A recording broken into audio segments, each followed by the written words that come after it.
I started thinking about going down to Baja, doing the pre-run with the car from the very first day we started the build, because I love Baja so much.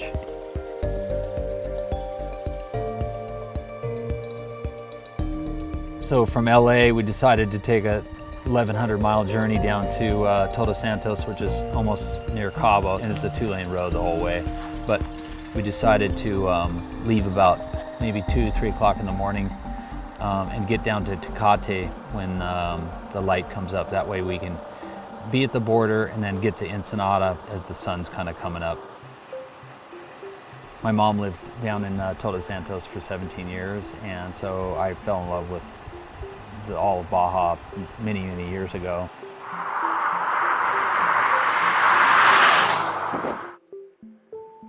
Getting picked up at 3 a.m. and heading south from there was pretty smooth and good.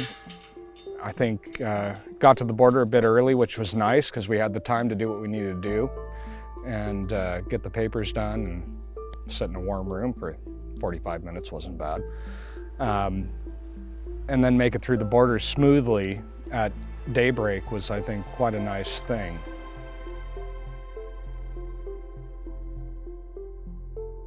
It's a give and a take, and it's always an adventure with a classic car. You could make it 1,000 miles without a problem. Sometimes you can't make it 10 miles without having a problem. So, you just never know. It's an adventure, and you have to. I think you just go into that, and to me, that's what's exciting.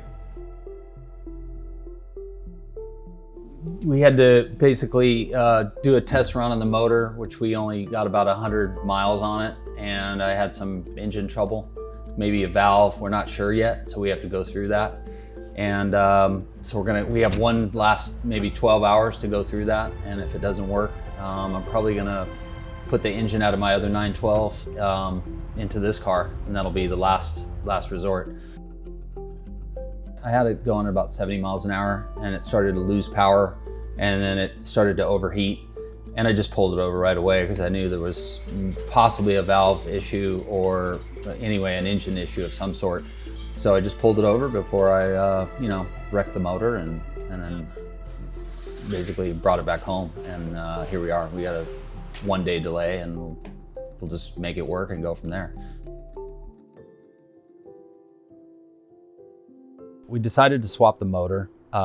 It's just, we're taking too big of a chance by running this motor. The engine out of the other 912 that I have has about 2,000 or 3,000 miles on it, so we should be fine on that motor. I feel confident with that one. So we're gonna mainly concentrate on the basic components of the car itself. Frame, chassis, tires. We're doing a big test on the tires. And of course the electrical, because we've got a bigger generator, GPS unit, charging unit. So there's a lot of things that come into play when it built the car up. And then also just testing out, just getting along with my co-driver. So yeah, the motor won't be a part of it, but we'll have a lot more to check into and to test.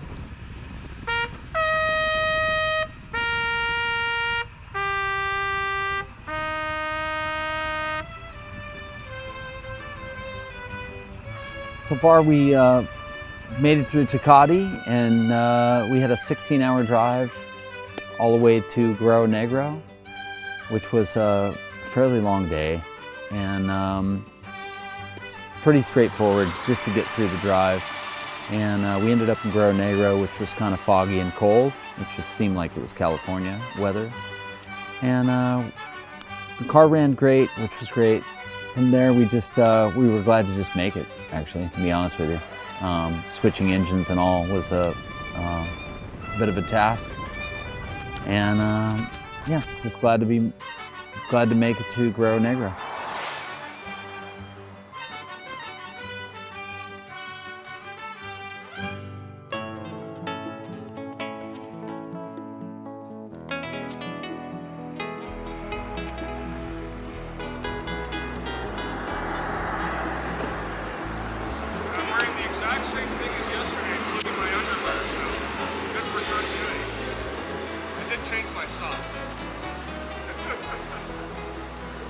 I think you have to put yourself in a certain amount of discomfort from time to time, or else you don't know what your limits are.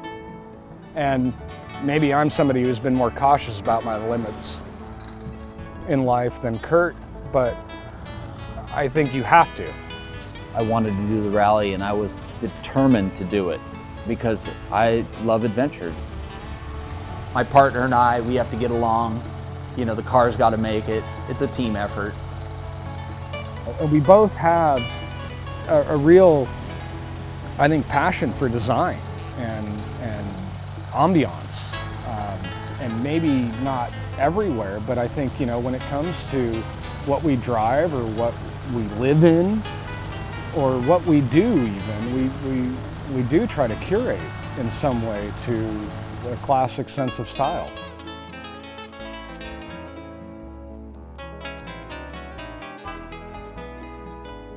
And we left earlier in the morning, and yesterday we talked a little about what are we going to name the car? We were going through names, even through Guerrero Negro, and we were drawing blanks the whole way, and I mean, neither of us could come up with anything. And then when we passed San Ignacio, I said, you know what? He goes, you know, we just got to call the car Nichols. And it's absolutely correct for us that the car is called Nichols, because our mutual friend, who was this inspiring car collector and really just an interesting guy of style and design, but he was just a great person. He was just a fun person to know, and that's how we met. And we both had this, I think, admiration and respect for John. And so we decided in honor of John, who passed away in 2006, we would name the car Nichols.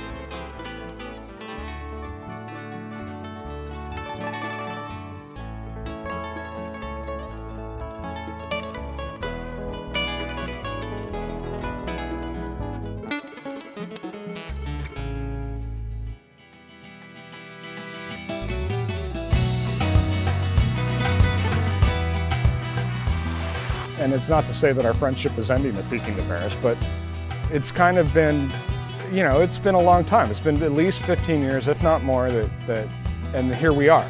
Yeah.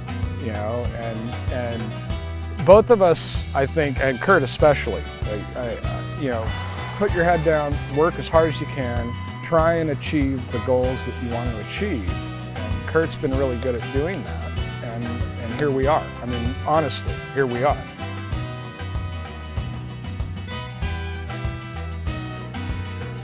Because he's a mechanic, because he's easy to get along with, and he knows Porsches really well, and he's got a good sense of humor.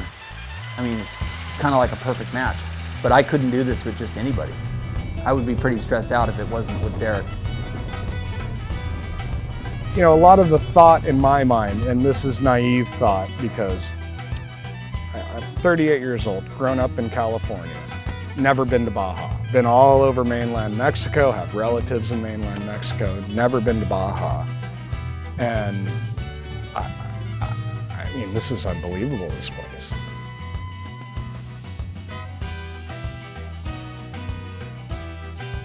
I think life's just about doing what makes you happy. I mean, living uncertainty would be like climbing Everest. That would be on the far end of things, of uncertainty.